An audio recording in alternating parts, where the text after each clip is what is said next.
Star Wars Bad Batch, or The Bad Batch review. It is episode 11. It's crazy to think we're already in episode 11. Entitled Devil's Deal. Before we get into the review of the episode, my thoughts. Please do give the video thumbs up, subscribe to the channel, hit that notify bell. You know the drill. You know how YouTube works. We appreciate your support as always. So, the Devil's, or not the Devil's Deal, just Devil's Deal, was not my favorite episode. I'll be pretty upfront about that. There was one really interesting concept that this episode introduced that I really enjoyed. Other than that, I wasn't a big fan of it. My wife, who recently finished, she's not a huge Star Wars fan, but she finished Clone Wars with me here recently and started Rebels. She's not huge on the Bad Batch as a whole, but she really enjoyed this episode actually, and maybe because of some of those other tie-ins that this episode has. I think my biggest complaint is, the Bad Batch wasn't featured in the episode. This truly felt like a Star Wars, Clone Wars. This felt like, I don't know, just weird. Should have been in just like a comic, like an offshoot, like one-shot comic, maybe, a mini series. But if we wanted to give Hera her backstory, but basically, we are on Ryloth, of course, a planet that has been featured a number of times in the Clone Wars and in Rebels. Cham Syndulla and Senator Todd are giving speeches to, hey, back to the Empire, but we see two different views on this. Cham is doing it because I think he wants peace now. He's done fighting. It is weird that he is backing the Empire, given how pro Ryloth he has been and anti-occupation. But I think he truly thinks that the clones have earned their respect, and he's got a daughter. He's a dad. He understands he's got to stop fighting now. And Senator Todd, I think, is doing it just because he wants to remain in power. And we are reigniting that political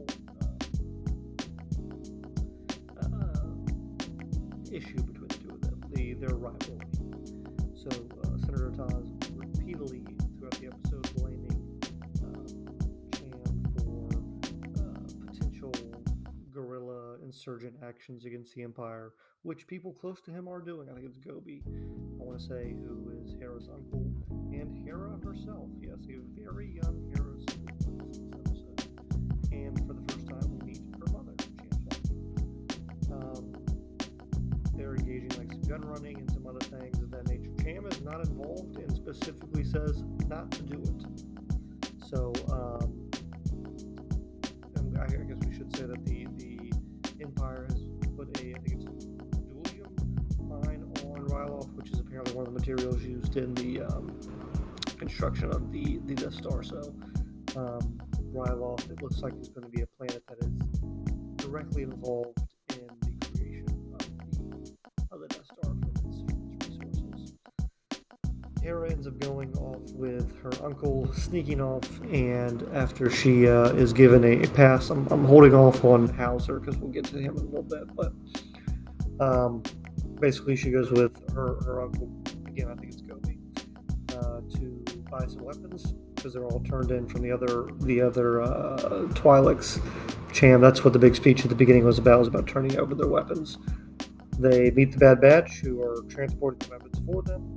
We have Omega and Hera have some interaction about their hopes and dreams and wanting to fly, and Omega says he can't fly until learn all the specs, and Hera's kind of like, it's all about the feel of it. So these two interact. Hera ends up getting caught, and Cham basically decides he can't support the Empire in some respects. It's not even the Empire. He doesn't trust Senator Ta to give his daughter a fair trial. So he goes in and, he breaks the rules that he was not wanting to do. And of course now they are on the run. He's blamed for the attempted assassination of Senator Ta because Crosshair takes him out, or at least knocks him out, or something that's up for debate, which I'm sure if you're a canon junkie, you know what that's all about. But basically, he's on the run now. So we'll see. Or I guess he's not on the run; he's captured, but he is committed a crime. We know he survives, and we know the mom is not. So I'm sure we will get that in the next episode. Here's my issue with this episode, and then I'll get into the thing I really liked about it. And this has been a criticism that a lot of people have had on Star Wars as a whole, especially I think in the Disneyverse. The universe a lot of times feels too small. Characters are only a few, Kevin Bacon degrees of separation from one another. And normally that does not bother me. This time it kind of did. I don't think I needed Omega and Hera to ever have met each other. I'm not saying I didn't like their little interactions. It just felt very corporate synergy in some respects. And I don't know if I needed this story. And I don't know as of yet. Again, I'm sure once we get into the next episode where I'm sure the Batch will become more involved. It just didn't feel needed. And it didn't feel like it advanced the Batch's story. I would qualify this as the actual first episode of filler in this whole series. Because it doesn't even feature the main characters. So that was my big issue with it.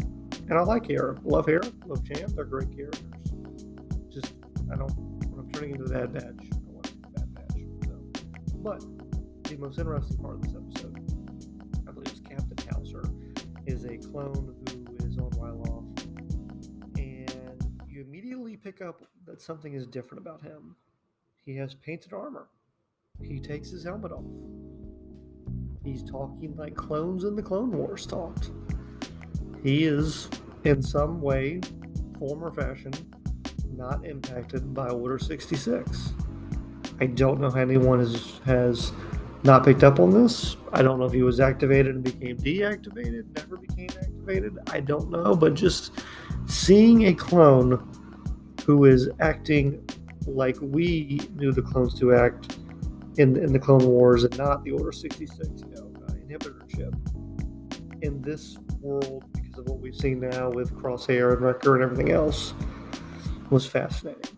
And I'd like to know more about his story and just all of that. How do they not pick up on it? Just, I don't know. That the untainted clone was a fascinating idea, and was the thing I really like to chew on from this episode. Everything else, filler, but I really, really did enjoy that concept. And so, let me know your thoughts. I am sure next week we will be going back to Ryloth and being more involved in saving Cham and all that good stuff, Hera and all that good stuff. But that's my thoughts, generally speaking, on this episode. Let me know yours in the comments below, especially on Hauser. I'd love to hear what you all think about that, because I think that was the biggest takeaway and interesting thing I had from this episode. But thank you for checking this out, and we'll see you next time here on the podcast.